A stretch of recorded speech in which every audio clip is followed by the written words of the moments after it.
Here with Mike Altamura after a very successful night last night with Phumelela Cafu winning the WBO Super Flyweight Championship of the World. Mike, you were on this journey the whole time, and you got to witness Phumelela Cafu. What was the thoughts on last night and everything that's gone on this week?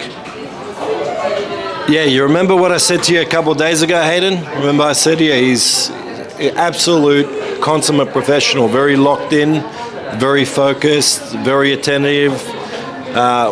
Was prepared here for the fight of his life, and I'm just so proud of the young kid, to make the sacrifices he did in camp and then to pull off that kind of performance in that's his 14th professional fight. First time at the championship level, and to go out there and box and perform and exhibit the courage that he did against an all-time great, a 4-division world champion. It's just, it's something that leaves you without words, really. I think that we anticipate 26 years of age, Cafu will improve immensely from here and grow a lot from the experience. And although you can look at the highlights of the fight and see, you look back at that glorious right hand he landed in round 6.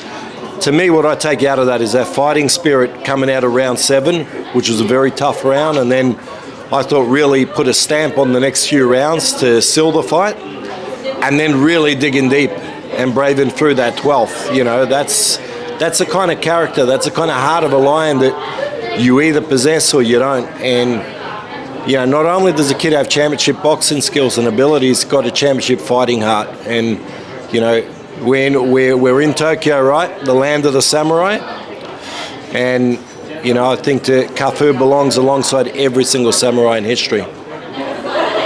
Before the fight, on paper, you hadn't met Cafu before, you would have seen the matchup. What was your thoughts initially?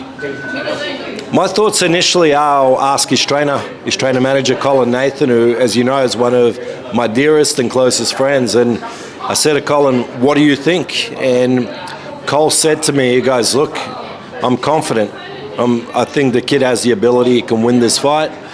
I watched a little bit more tape of Cafu, and then I concurred. I said to him, I go, look, if he's in dog shape and well conditioned and focused, and he can align, step up to this level. You never know how you guys are going to handle the nerve and handle the stage, but I think the 2 fights with Jackson Chalk in the kid's career, early in his career, developed him to an extent to be ready to really step up and to see how he could shine under the bright lights. But it takes a lot of sacrifice, a lot of experience to get there. And this fight, maybe, if you really look at it, is maybe 2 fights before you would have felt 100% absolutely certain he would be ready for that level. But you don't knock back world championship bouts, not at these weights. And I just think that I was confident he could win, but then being present, the final week and a bit of the camp, and seeing how professional he was and how motivated and focused and his why behind the fight, that just further convinced me, but always yourself, Hayden, when I'm dealing with anything South African boxing related, I defer to Colin. If Colin tells me he believes, I believe too. You're privy to watching Sivanati Mchinga, unfortunately not defend his world title. Just an assessment of that. Yeah, I don't think that was the absolute best of Nchinga. He's still young. I think that when you're assessing championship level fights, you can't make excuses. So he's just got to come back, refocus, learn, take the lessons away. And like I said, he's young. And I think you encapsulated it well in the interview the other day.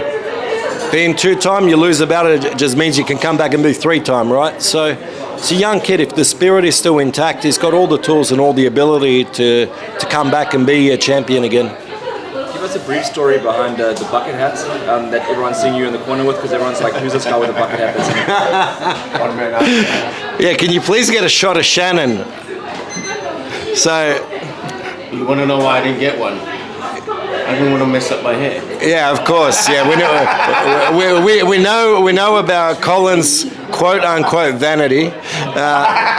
But yeah, Shannon was supposed to wear the South African bucket in the corner, but it somehow went missing. I think he wanted his glorious hair on show. But so essentially, the bucket hat, I'll surmise it as quick as I possibly can, but like in my early formative years working corners from when I was like 17 to 21, I always rocked the fisherman's hat in the corner.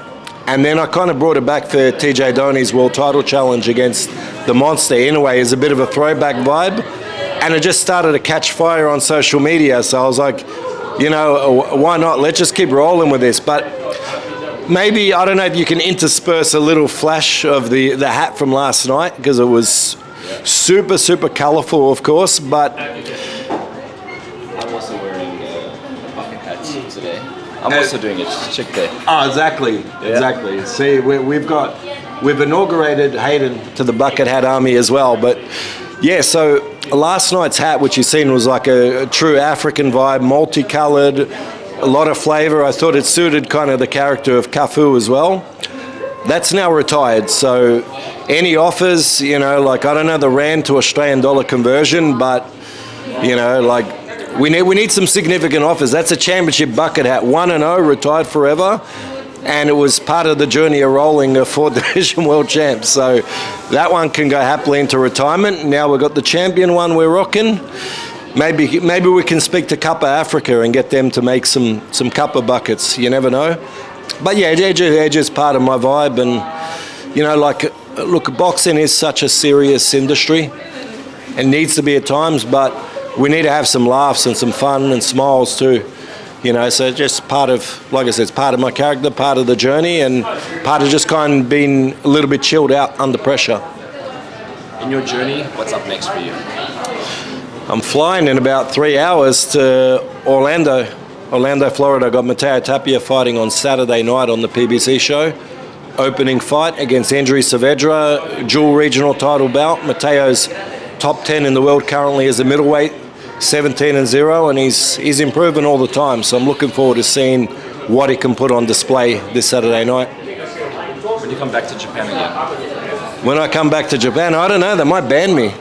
They might ban me. Look, Dhoni lost to the Monster, so I think they forgive me on that one. But you know what? Like, I've had a lot of regular business here this year. I've been here 9 times, but in terms of like SA boxing talk, when this man right here to my left calls me and says he needs me, tour of duty, I always saddle up for Colin Nathan. Doesn't matter where or when he calls me to be there, I'm there. You know, we've been friends over 20 years. It's been a hell of a journey, and you know, like, Colin was a young man coming through. I literally was a kid when we were first communicating, and it's special, man.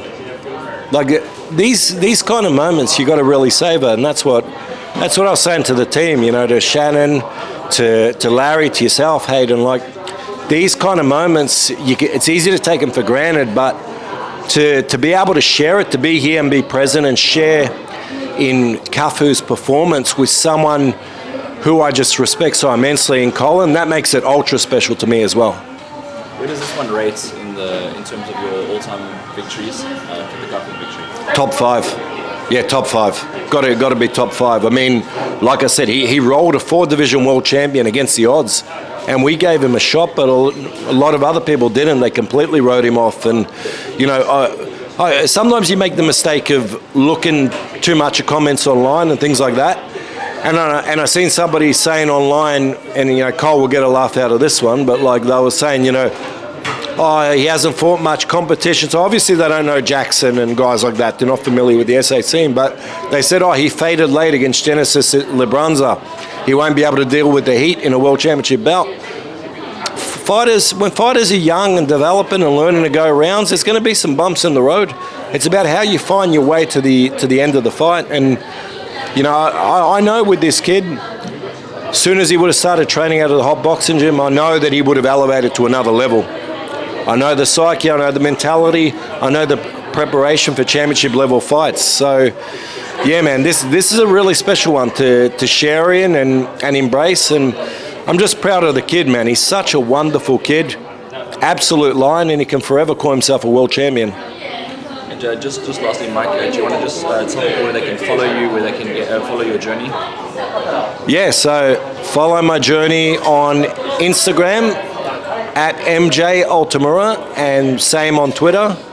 Facebook, just search my name, Mike Altamura. And like I said, if it's anything kind of South African boxing related, just follow Colin Nathan, No Doubt Management. If I'm involved, we'll be co-collabing on there. And of course, SA Boxing Talk. You know, I did a little bit of the media this week, helping out for the team with Team Cafu. I was singing and launching SABXN TLK Boxing Talk to go adversarial to you, but I don't know if I got the energy. I think you'll roll me over within about a week. So I think it's better we just combine our resources, right? Yeah, I think so too. At least then we can be a really formidable unit. I just wanted to quickly get us some karaoke from you and stuff like before we go. Karaoke. What's the one? I'm trying to think. What was the one we were singing about Kosei Tanaka? Oh, you remember? Anyone know the song Inner Circle? Sweat by Inner Circle? A la la la la long. So You guys can't sing. Pumela la la la la long. Pumela la la la la long long long long long long. You had the best voice. Exactly. You had the best voice. Standing across the room was Kosei Tanaka. Thank you very much. Pleasure, brother.